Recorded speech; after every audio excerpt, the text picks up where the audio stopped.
Hi, friends. Welcome back. Today, I want to tell a story from my childhood. It's a little silly and a little whimsical, but what it highlights is what it's like growing up in a home where imagination isn't understood and sometimes isn't even allowed. When I was 4 or 5 years old, I had an imaginary friend, like many of us do. He was an elephant who lived in my closet. Of course, where else would he live? And to me, he was magical and silly and fun and completely harmless. And he was just part of the little world that I created in my own little childish mind. But my mother did not see it that way. My mother never really understood imagination, and I suspect that she may actually have been a little afraid of it. My father had bipolar disorder and possibly schizophrenia. And while he wasn't diagnosed until many years after this silly story, I do know that there were many issues since they got married that clearly highlighted that something was wrong. And so I think looking back that perhaps any sign of imagination or storytelling that wasn't real might have been a sign to her that made her feel like something was dangerous. Does that make sense?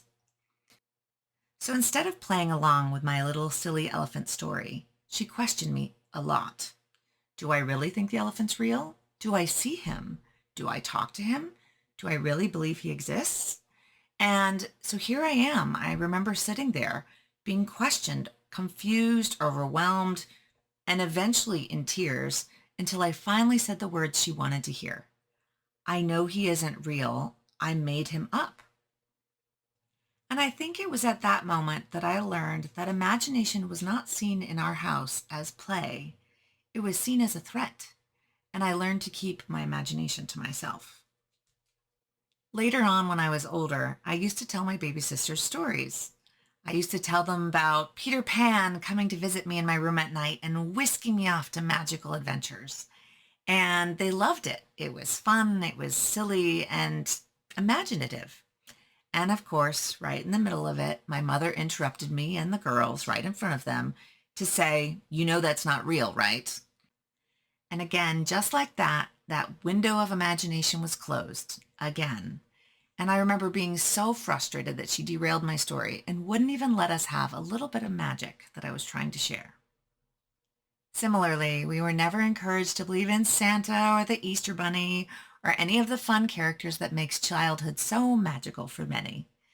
I remember in my father's words him saying, "I don't want some imaginary Santa getting credit for all the money I spent on your presents." Like the money is what it's all about. So I learned something very quietly early on. My imagination wasn't gone. I just had to hide it a bit. I still went on many adventures with Peter Pan. I just never left the bedroom, obviously.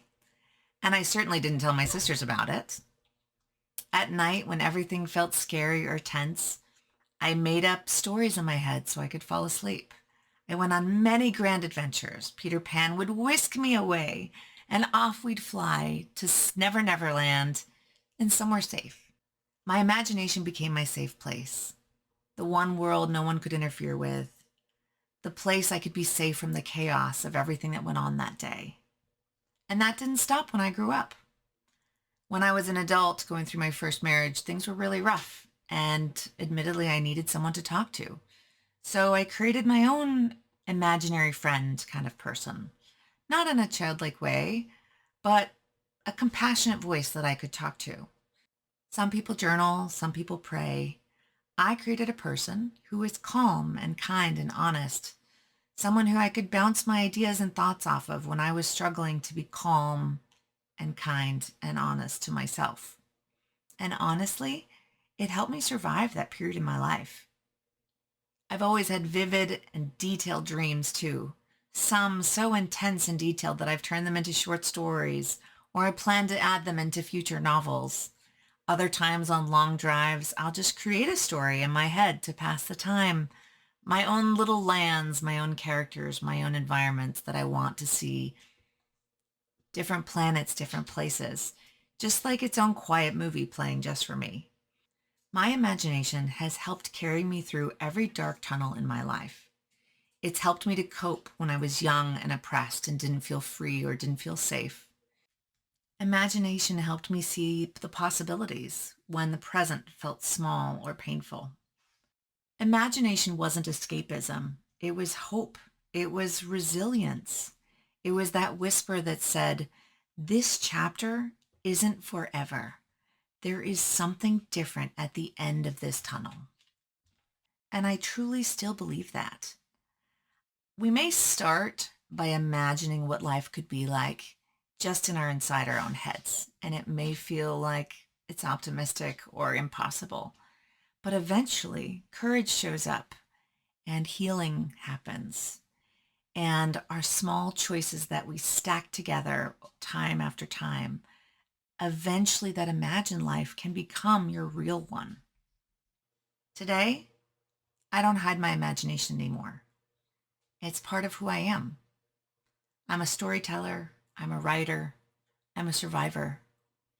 I'm someone who believes in the power of creating kinder, safer worlds, both inside ourselves and around us. If imagination ever helped you get through something hard, you're not strange or childish or broken. You are resilient. Thank you for being here with me. I'm Janae Cherie, and I hope that my stories help you to tell yours. We're building a space for honest conversations about healing. If that resonates with you, you can subscribe or watch another video here.